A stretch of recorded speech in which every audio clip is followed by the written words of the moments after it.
It is no measure of health to be well adjusted to a profoundly sick society. Jiddu Krishnamurti. In 1955, Marxist humanist Erich Fromm wrote a book called The Sane Society. I don't fully agree with all of his arguments, some of them are rather weird, but he hit upon a key issue, which was that mental health cannot be defined in terms of the adjustment of the individual to his society, but, on the other hand, that it must be defined in terms of the society to the needs of man. Perhaps we need to think of mental health as something we can achieve collectively by working together and constructing a society that meets our needs, rather than something that merely lives inside the head of some isolated individual. I want to pose the question, what exactly is sane about anarchist communism?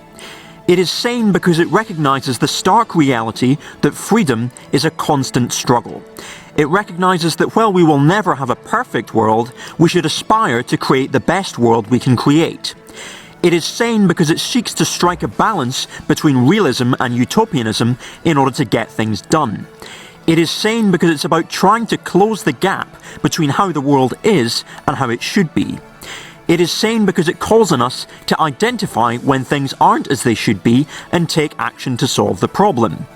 It is sane because the anarchist criteria for when things aren't as they should be line up with our innermost fears as a species. We are all quite reasonably very scared of the physical and psychological experience that domination brings about in the body and mind. Anarchism gives a voice to that fear in an extraordinarily practical way. It says, if you're being oppressed, you need to do something about it, and there is no point just sitting and waiting for some divine force to help you. These points of common sense are what is sane about anarchism. Let's go into more detail. Towards a creative work ethic. Work right now is not as it should be. People are made to perform boring, repetitive tasks under the supervision of a boss, and the boss's tyranny makes these tasks at best banal and at worst highly stressful and damaging. Technology which could be used to free people is used to enslave and dominate. In what we call wage labour, the boss takes a much larger part of the value that's created, so as workers, we don't get the full product of our labour. To address these problems, some anarchists subscribe to what they call an anti-work politics. Anti-work politics is about abolishing wage labour and, in a future society, minimising onerous work for people through automation. I agree with these aims, but I have some problems with calling it anti-work. Firstly, I would contest the idea that it is even necessary or desirable to automate as much work as possible. Some work is much more exciting when done by hand, such as artwork or musicianship. Some work, like care work for example, needs to be done by humans because humans have deep-seated needs for emotional connections with others. Care work can't be done by robots. My problem with anti-work politics is that in order to define yourself as anti-work, you have to keep changing your definition of what work is, such that work is everything that we don't want. Yes, we have lots of negative emotions associated with work under capitalism. Indeed, there is an entire embodied experience of alienation which is understood very well. But remember, a much saner politics is about striking the right balance between realism and utopianism. Here is a simple premise to consider for a moment.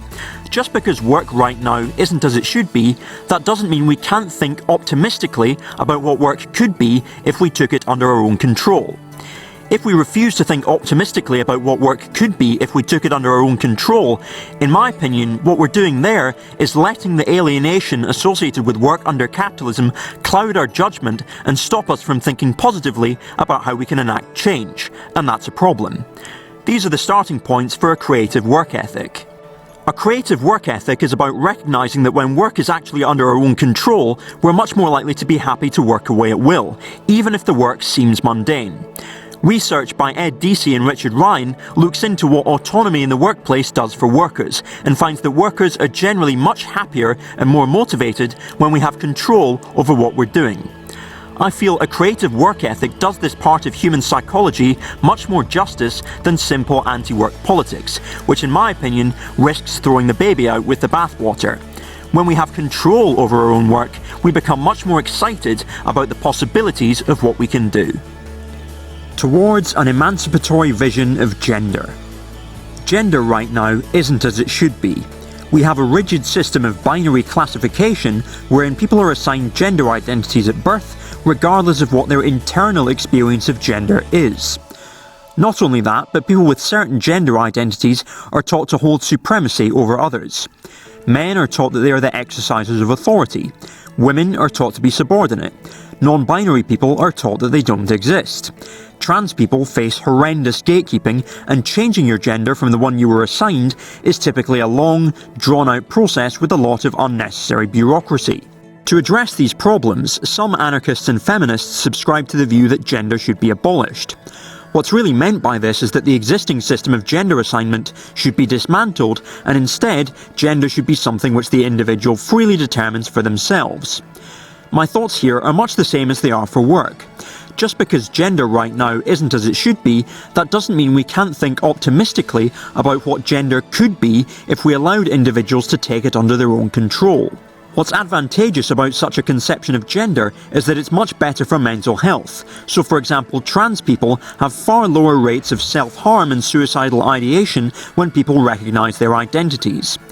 Anarchists conceive of freedom as human development, being a social phenomenon which can only exist within society, and from this perspective, a trans person receiving social recognition of their identity from other humans would be an expression of their freedom. Towards a politics of the neighbourhood. Families under capitalism are treated as isolated economic units that are easily moved around and displaced. The nuclear family, a wedded father and mother with 1 or 2 kids, is upheld as a standard to aspire to. The father is assumed to be the head of the house, and the mother a housewife who undertakes the bulk of the work, looking after the children, keeping the house clean, etc. Families are not as they should be. To address these problems, many anarchists and feminists subscribe to the view that the family should be abolished.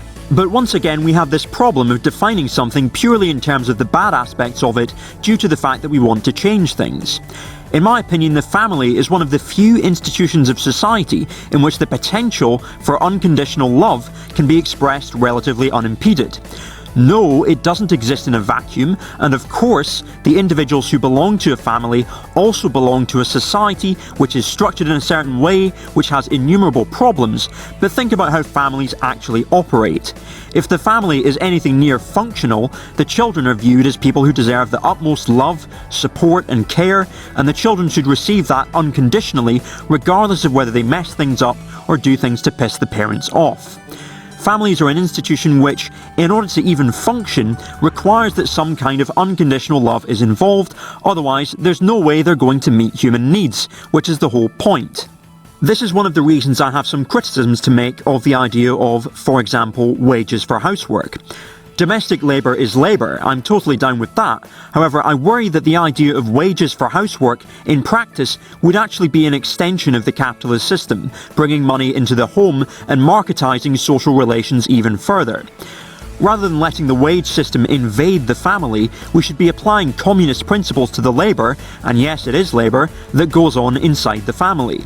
The state right now isn't going to stop you from organising your fridge on a communal basis or deciding together as a family how you allocate chores and housework. The problem with wages for housework is that it's letting an incredibly destructive social system, the wage system, into the home. The change is going in the wrong direction. What we should be doing is using the family as a communal space for communist organisation and pushing those principles out into the communities in which we live. I think that's a much more realistic vision. When we talk about abolishing the family, we should think very carefully about whether that gets across the vision of the future that we want to create. A society without families would be awful, but that's the image that an average person is going to think about when you say abolish the family, even if that's not what you mean by it. If what you mean is a society of extended communities, wherein the practices of child rearing, play and care are not limited to small units, but instead are something that takes place in a much wider neighbourhood, then that's what you need to get across. A politics of the neighbourhood is what we should be talking about. The house of the parents isn't the only place for children to play. We need to get across that vision. Now, I had a very sheltered upbringing, and so when I think of the politics of the neighbourhood, I think of playing football in the street as a child with my friend who lived a few doors down. Think about what neighbourhoods could be like with the abolition of capitalism. Those are the images that we need to communicate to the people we want to radicalise. So, my thoughts concerning the family are much the same as my thoughts on work and gender. Just because the family right now is not as it should be, that doesn't mean we can't think optimistically about what the family could be if it were transformed into less of an authoritarian institution and the positive elements of how a functional family operates were to be extended into a radical politics of the neighbourhood. Revolutionary self-care. As revolutionaries, we have a big problem of people dropping out of the movement due to mental health issues. Therefore, we have to give each other the tools to ideally prevent massive emotional breakdowns like the one I had that use up our time and resources. I want to offer some words about self-care. In my opinion, this is how we should be thinking about our emotions and mental health on a daily basis as revolutionaries. Self-care means that we recognise that the problems we want to solve are in the outside world, not inside our heads. If we're having a negative emotional response to something, the answer is to try to think about what those feelings indicate about your needs, whether those needs are being met, and think about what you can do to improve your situation. Self-care means you allow yourself to experience negative feelings without letting them rule your life. Personally, I feel that the emotional breakdown that I had, while it wasn't my fault because I was placed under an extreme amount of stress, that could have been prevented with some self-care. Often people think of self-care as something which is some kind of a drain on revolutionary activity. They say, you're so busy looking after yourself that you're not contributing to the revolution. It might seem that way in the short term, but nothing could be further from the truth in the long term, and the long term is what we're interested in. It's not the case at all that if you're looking after yourself and you're trying to stay well, that therefore you can't be doing anything revolutionary. If you don't practice self-care, you put yourself at risk of much longer term difficulties that are going to put a much greater strain on the communities to which you belong. In my case, I didn't practice self-care, and that became a long-term problem that had to be managed by the entire community.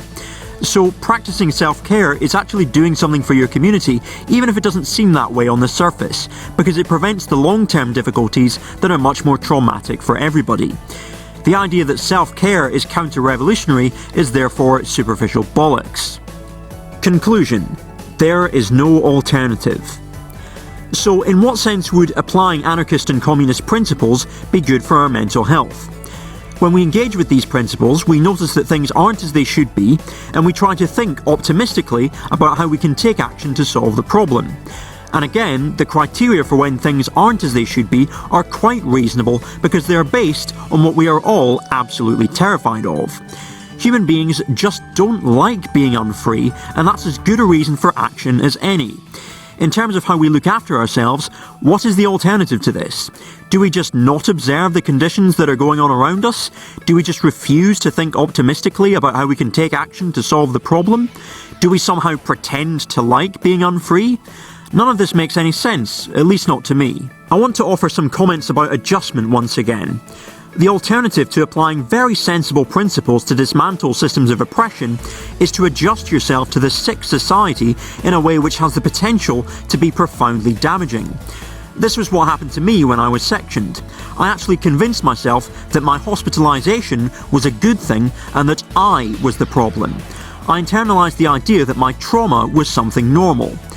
The alternative to dismantling oppression is internalising it, and that's not an alternative because it'll drive you mad. Because once again, it is no measure of health to be well adjusted to a profoundly sick society. This has been Libertarian Socialist Rants. Thanks for watching.